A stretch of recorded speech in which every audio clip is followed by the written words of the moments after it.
Good afternoon dear student मु सोनाली स्वागत करुच्ची मो चैनल बायोलॉजी विथ सोनाली रे। तो आम प्रीवियस क्लास रे जमती देखी स्पोरोफाइट जोटा कि 2 रू केमती मेयोटिकली सेल डिवीजन होकिना स्पोर एवं स्पोर रू केमती माइटोटिकली सेल डिवीजन होकि स्पोर गैमेटोफाइट तैयारी हुए सेटा आम डिटेल जानिथिलु। एवं डिप्लॉइड कौन हाप्लॉइड कौन गैमेटोफाइट क्या कह जाए स्पोरोफाइट कौन कह जाए मेयोसिस माइटोसिस विभिन्न प्रकार टर्म विषय आम जानिथिले। आज हूँ आमर नेक्स्ट क्लास आम जोटा पढ़ा मेल गैमेटोफाइट डेवलपमेंट केमती होता है जहाँ कि अदरवाइज कह जाए माइक्रोस्पोरोजेनेसिस। तो क्लास स्टार्ट करने पूर्व समस्त को अनुरोध अच्छी मो चैनल को सब्सक्राइब कर और वीडियो पसंद आसला निश्चय लाइक कर। तो देखो मेल गैमेटोफाइट और पोलन ग्रेन जोटा the first gametophytic structure is the modification of microspore mother cell into the pollen grain. जमती आम प्रीवियस क्लास रे ऑलरेडी आम जानिଛୁ जे केमिति मदर सेल तैयारी हुए बा पोलन ग्रेन केमती तैयारी हुए। The pollen grain grow into the male gametophyte on germination which is initiated before pollination takes place. तो पोलिनेशन हेबा पूर्वरु बा जेटा आम जानिଛୁ पोलिनेशन कौन अर्थात पराग संगम हेबा पूर्वरु गैमेटोफाइट केमती तैयारी हुए से विषय आम प्रीवियस क्लास ऑलरेडी आम ए विषय जानि सारिछु। तापर देखो inside the microsporangium pollen mother cell ताको पीसीएम बहुत टाइम रे शॉर्ट क्वेश्चन भी आसे जो what is the full form of PCM है pollen mother cell undergoes meiosis and result in 4 microspore. ठीक है चारिटा माइक्रोस्पोर तैयारी हुए which eventually mature into pollen grain. The inner layer called tapetum nourish the development of microspore. The pollen grain consists of two cells, a vegetative cell and the generative cell. Once the microsporangium is mature it bursts and the release the pollen from the anther. तो प्रथम आम जानिछु आम समस्त यदि लक्ष्य करवा mail आम जब मेल जदि मेनली स्ट्रक्चर को आम जदि ये लक्ष्य करवा ताले आम समस्त आगु जानी जे मेनली मेल जो तार जो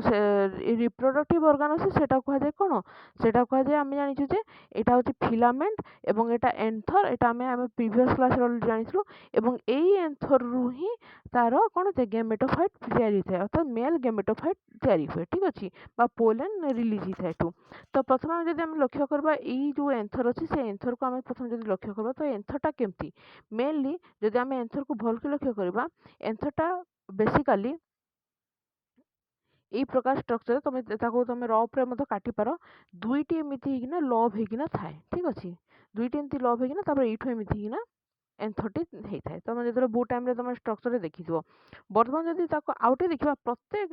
लव्रे यहाँ एमती दुईटा जोड़ा जोड़ा होना यही प्रकार थाए। ठीक अच्छे अर्थात टोटाल चारिटा आम जब देखा चारिटा पोलेन सेक एगुड़ा सब कह जाए पोलेन सेक। तो चारिटा पोलेन सेक रे तैयारी जदि आम आउ टे विस्तृत देखा तो यही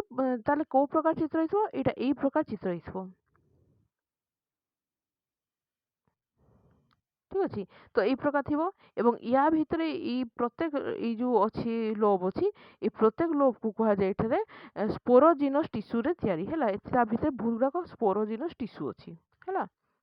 ये प्रत्येक जो अच्छे गोल गोल होना एक सब कह स्पोरोजिनस टिश्यू। बर्तमान जब आम स्पोरोजिनस टिश्यू को देखा ताले स्पोरोजिनस टिश्यूटा जब आम देखा चारिपटे कौन अच्छे एक जब आम गोटे को लक्ष्य करवा एवं मुझे कौन कर गोटे चित्र करोटा हूँ गोटे स्पोरोजिनस टिश्यू को नौ। ठीक अच्छे एवं या भितर कौन अच्छे এটা सब अच्छी माइक्रोस्पोर मदर सेल सब तैयारी माइक्रोस्पोर मदर सेल अच्छी एवं यार चारिपटे जब आम लक्ष्य करवा यार चारिपटे कौन अच्छी यार चारिपटे एक कह जाए एमती कह टापेटम। ठीक अच्छे कह टापेटम तुमको डायग्राम ऑलरेडी देखेदी भल कि तुम खाली जानी था एक कह टापेटम एवं टापेटम चारिपटे जब आम देखा जो यही प्रकार किना लेयर मान सब अच्छी तो ये प्रथम लेयर को कह जाए जोटा हूँ यहाँ हूँ जो सब फास्ट लेयर को कह जाए आमर एपिडर्मिस एपिडर्मिस पर अच्छी एंडोथेसियम एंडोथेसियम पर अच्छी मिडिल लेयर। ठीक अच्छे तो मिडिल लेयर हूँ तुम एंडोथेसियम और टापेटम मझी को कह जाए मिडिल लेयर। ठीक अच्छे बर्तमान देखिए तुम जान लो डायग्राम कौ प्रकार अच्छी যদি ଆମେ ଏବେ ତାକୁ ବିଚାର କରିବା ତାର ଡିଭିଜନ ଉପରେ ବିଚାର କରିବା ତ ମନେ ରଖିଥାଅ ଯେତେବେଳେ ଏଇ ଯୋଉ ତମର ଯୋଉଟା ଅଛି ପୋଲେନ୍ ଯୋଉଟା ଅଛି ଆମର ପୋଲେନ୍ ମଦର ସେଲ୍ ଯୋଉଟା ଅଛି এই পোলেন মদর সেল କ'ଣ କରିଥାଏ পোলেন ମଦର ସେଲଟା মেওটিକାଲି ସେଲ୍ ଡିଭିଜନ କରିଥାଏ ଠିକ୍ ଅଛି। ତ ଏଇ ଯୋଉ মেওটিକାଲି ସେଲ୍ ଡିଭିଜନ କଲେ ତମେ କ'ଣ ନା ଆମେ ମନେକର ଗୋଟିଏ ନେବା ଏଇଟା ହେଉଛି ଆମର ଗୋଟିଏ পোলেন ମଦର ସେଲ୍କୁ ନିଅ ଏବଂ ତମେ ଯେମିତି ଲକ୍ଷ୍ୟ କଲ ତାକୁ ଆମେ মেওটিକାଲି ସେଲ୍ ଡିଭିଜନ କରିବା ଅର୍ଥାତ୍ মেওଟିକାଲି ସେଲ୍ ଡିଭିଜନ ହେଲେ ତମେ ମନେ ରଖିଥାଅ ଚାରିଟା ମାଇକ୍ରୋସ୍ପୋର ତିଆରି ହେଇଥାଏ। ତ ଚାରିଟା ମାଇକ୍ରୋସ୍ପୋର କେମିତି ଏମିତିକିନା ଚାରିଟା ମାଇକ୍ରୋସ୍କୋପ୍ ତିଆରି ହେଇଥିବ ମନେ ରଖିଥାଅ କିନ୍ତୁ ଚାରିଟାକ ମାଇକ୍ରୋସ୍କୋପ୍ ଏକ ଅନ୍ୟ ସହିତ ଲାଗିକିନା ଥିବ ଠିକ୍ ଅଛି। ଚାରିଟା ଏମିତି ମାଇକ୍ରୋସ୍କୋପ୍ ତିଆରି ହେବ ଠିକ୍ ଅଛି। ତ ଏକୁ ତେଣୁ କୁହାଯାଏ ଏକୁ ମାଇକ୍ରୋସ୍ପୋର ଟେଟ୍ରାଡ୍ ବୋଲି କୁହାଯାଏ। ମନେ ରଖିଥାଅ ମାଇକ୍ରୋସ୍ପୋର ଟେଟ୍ରାଡ୍ ଠିକ୍ ଅଛି। ଚାରିଟା ଯେହେତୁ ମାଇକ୍ରୋସ୍ପୋର ତିଆରି ହେଇଥାଏ ତେଣୁ ତାକୁ କୁହାଯାଏ ମାଇକ୍ରୋସ୍ପୋର ଟେଟ୍ରାଡ୍ ଠିକ୍ ଅଛି। ଏବଂ ନେକ୍ସଟ ଯଦି ଆମେ ଲକ୍ଷ୍ୟ କରିବା ଏଇ ଚାରିଟା ମାଇକ୍ରୋସ୍ପୋର ମଧ୍ୟରୁ କ'ଣ ହେଇଥିବ ଏମାନେ ସବୁ ଅଲଗା ଅଲଗା ହେଇଯିବେ ଠିକ୍ ଅଛି। ଏମାନେ ତାପରେ ଅଲଗା ଅଲଗା ହେଇଯିବେ ତେଣୁ ଆମେ ଗୋଟିଏ ମାଇକ୍ରୋସ୍ପୋରକୁ ଯଦି ଲକ୍ଷ୍ୟ କରିବା ତ ଗୋଟିଏ ମାଇକ୍ରୋସ୍କୋପ ପୁଣି ଥରେ ସେ କ'ଣ କରିବ ସିଏ ତାର ସେଲ୍ ଡିଭିଜନ କରିବ ଏବଂ ସେଲ୍ ଡିଭିଜନ କଲା ପରେ ସେ କ'ଣ ହେଇଥିବ ଦୁଇଟା ସେ କେମିତି ସେଲ୍ ଡିଭିଜନ କରିବ ତମେ ଜାଣିଛ ଯେମିତିକି ସେ ତାର ମେଚୁର ହେଇକିନା ଦୁଇଟା ସେଲ୍ ଡିଭିଜନ କରିବ ଏବଂ ହେଲା ବେଳେ ଗୋଟେ ହେଉଛି ତମର ଭେଜିଟେଟିଭ୍ ସେଲ୍ ହେବ ଏବଂ ଆଉ ଗୋଟେଟା ହେବ ଜେନେରେଟିଭ୍ ସେଲ୍। ତ କେମିତି ସେ କରିବ ଗୋଟିଏ ସେଲ୍ ଯେତେବେଳେ ଡିଭିଜନ ହେବ ସେଲ୍ ଭିତରେ ହିଁ ଆଉ ଗୋଟିଏ ସେଲ୍ ତିଆରି ହେଇଯିବ ଠିକ୍ ଅଛି। ଗୋଟିଏ ସେଲ୍ ଭିତରେ ହିଁ ଆଉ ଗୋଟିଏ ସେଲ୍ ତିଆରି ହେବ ତେଣୁ ଏଇ ବାହାର ସେଲ୍ଟାକୁ କୁହାଯିବ କ'ଣ ଏ ବାହାର ସେଲ୍କୁ କୁହାଯିବ ତୁମର ଭେଜିଟେଟିଭ୍ ସେଲ୍ ଏବଂ ଯୋଉଟା ଭିତରେ ଯୋଉଟା ଅଛି ଏଇ ସେଲ୍ଟା କୁହାଯାଏ ଜେନେରେଟିଭ୍ ସେଲ୍। ତ ଏଇଟା ହେଲା ଆମ ଜେନେରେଟିଭ୍ ସେଲ୍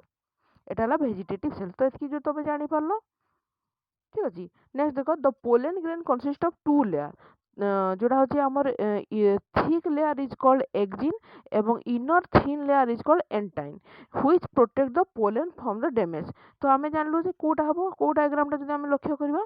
तो देख आम जानलु यहाँ हूँ तुम भेजिटेटिव सेल भितर रहा आमर এইটা রহিলা যদি ভেজিটেটিভ সেল এবং তা ভিতরে রহিলা এইটা হচ্ছে আমার কোন জেনেরেটিভ সেল। এই জেনেরেটিভ আর ভেজিটেটিভ সেল বাহারে দুইটা লেয়ার থাকে ঠিক আছে। এই বাহারে দুইটা লেয়ার থাকে এই প্রথম লেয়ারটা কুহযায় তোমার এক্সাইন এবং ভিতর লেয়ারটা তাপর এটা কুহযায় ইনটাইন ঠিক আছে। Male gametophyte develop can be classified into two stage যেটা হচ্ছে pre pollination development and the post pollination development ঠিক আছে। देख तापर आम एवं लक्ष्य करवा स्ट्रक्चर उपर ठीक अच्छे एंथर स्ट्रक्चर उपर डेभलप आम डिस्कसन करवा the development of anther in origin in यूस्पोरांजिएट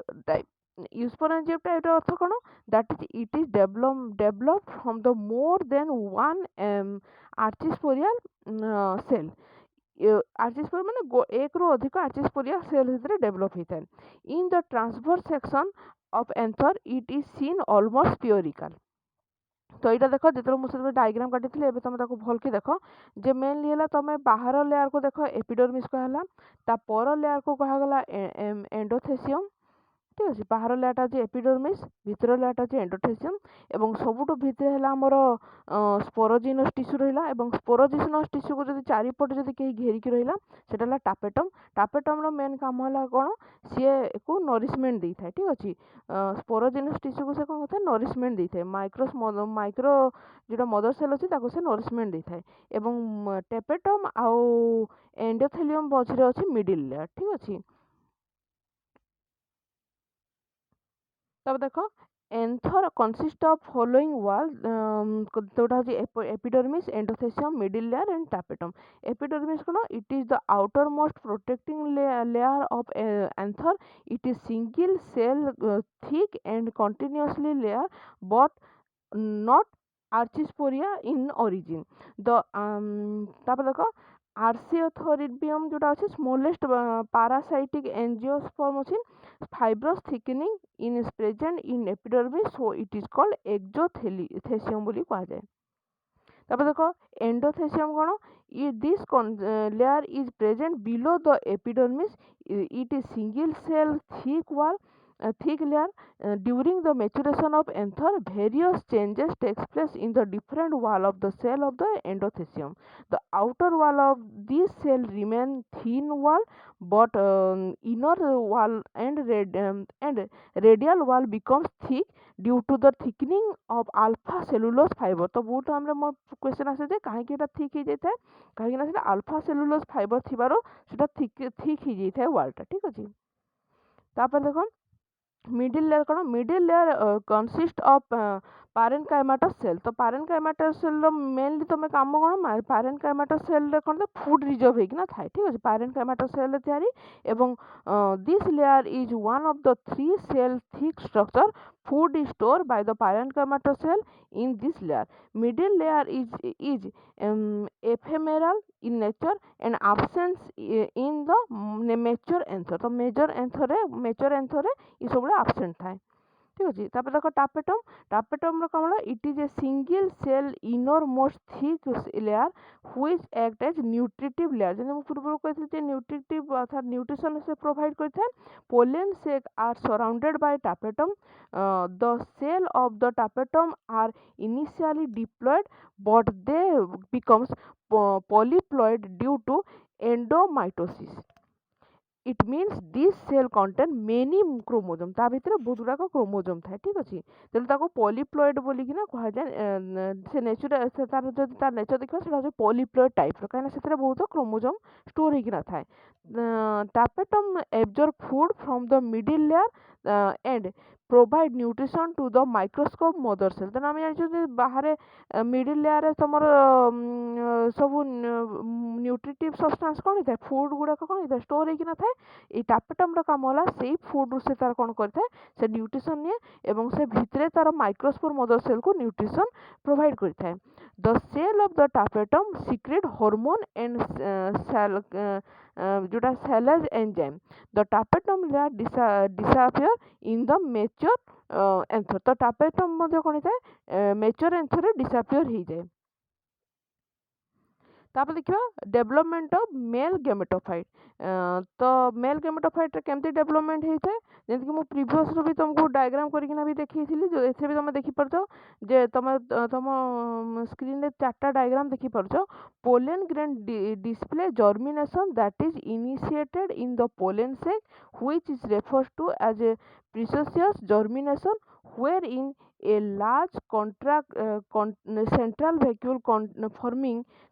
formation causes the nucleus to be pushed to one side post which the nucleus goes through mitosis that gives rise to daughter cell nuclei तो एथिरे कोन होता है दीटा daughter nucleus से देइथे ठीक अछि तापर देखो the small cell that form is known as the generative cell जोटा कि प्रीवियस रो ऑलरेडी तुमको बुझे सारी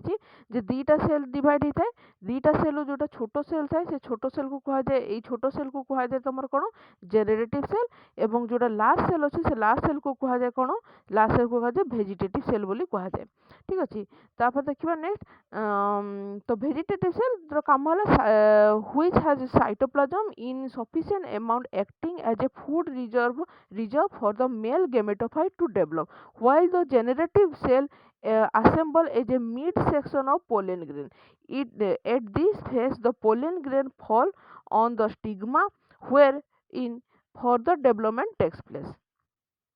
तो तुम कह जो पोलेन ये तो मझे जेनेरेटिव सेल अच्छे तो पोलेन या बाहर को केमती आसो ये तुम बहुत टाइम जानी जो ये बाहर को आसे ये जो डिविजन होना दीटा सेल डिविजन होना दीटा न्यूक्लियस तैयारी कर दुईटा गैमेट तैयारी हम मन रखी तो यही जगह जेनेरेटिव सेलटा जो डिविजन है से दीटा गैमेट दे था ठीक है माइटोटिकली सेल डिविजन करे दीटा से दे था तो तुम मन प्रश्न आस ये बाहर को आसो कि ये बाहर को आसवाई ये सब पोर मान सब तैयारी कर अर्थात सेल कौन हम यहाँ जब आम सेल रहा ये सेल सब पोर तैयारी हम अर्थात से कौन कर यहाँ को डिसअपियर कर डिजल्व कर देना से बाहर को आसो तेणु ये जो जगह पोर तैयारी कर कहुए जर्म पोर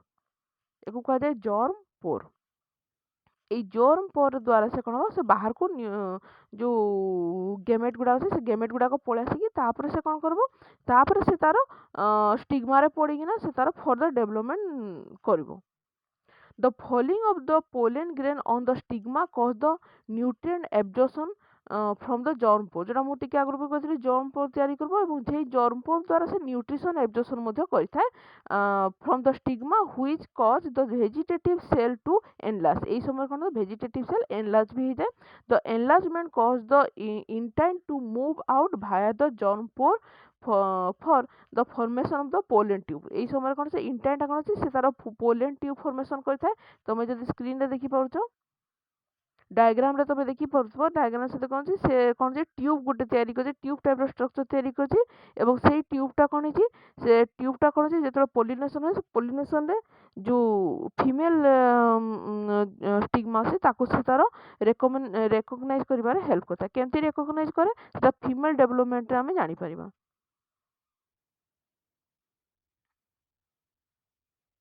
तो देखो the nuclei of the vegetative and the generative cell travel to the pollen tube। The generative cell at this stage